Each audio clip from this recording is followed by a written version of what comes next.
My name is Janice Womble.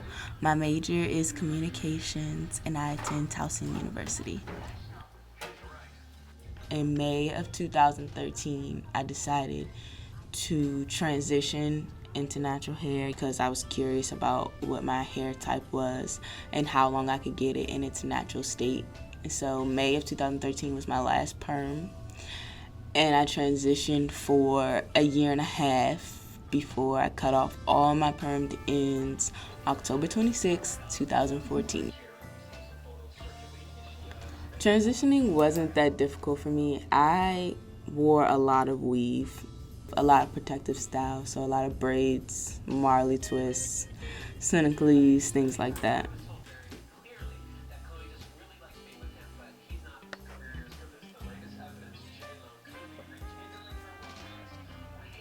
Most of my friends are natural. They had been waiting for me to decide to go natural. My mom, she didn't really care too much. She was like, you're young, you can do what you want, just figure it out before you get a job.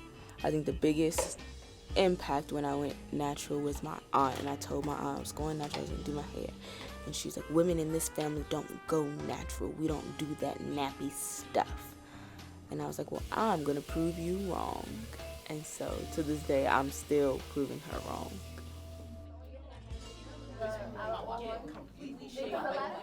I am the president of Towson's Naturalistas. I have been president for one semester. Our organization is here to promote a sense of pride in one's natural hair, whether it be male, female, African American, Caucasian, regardless. Culture, maintenance, different stereotypes, and the overall natural hair journey. My hair is literally its own person. It has a name, has a personality. And I treat it as such. I talk to it like it is a person. Because when I talk to it, it behaves. And so, as president, I pretty much just oversee the club as a whole. I try to do equal parts for the whole executive board and not just be the big boss lady. I decided to become president to make a difference. When you see someone else with natural hair, you get influenced to, keep going with your journey and different things like that. The point of me becoming president was for someone to relate to my journey, the whole I transitioned for longer than usual, and now that I'm actually going through it, so they can relate.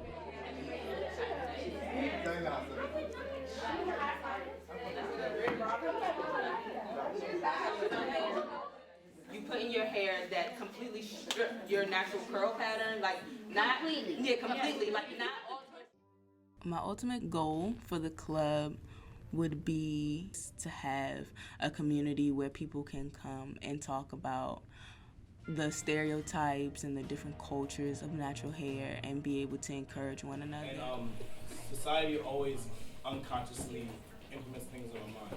So it is a possibility that we are being encouraged by society to wear weaves, and we do not know it. I'm not saying women do this just to emulate people is too simplified. You have to look at all the social reasons that go into why we wear our hair the way we do, and how it's perceived by others, because that everybody's journey is different and everybody needs support, and so why not be that support for people who don't really have it, because not everybody is accepting to this whole natural hair thing, and so it's better to have a foundation where people support you and encourage you than to feel like you're all alone in a situation.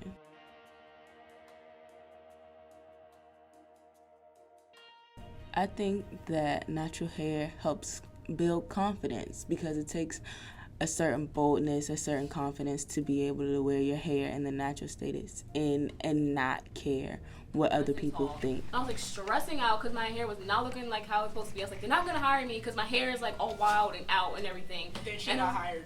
Okay. I have never been afraid to wear my hair out.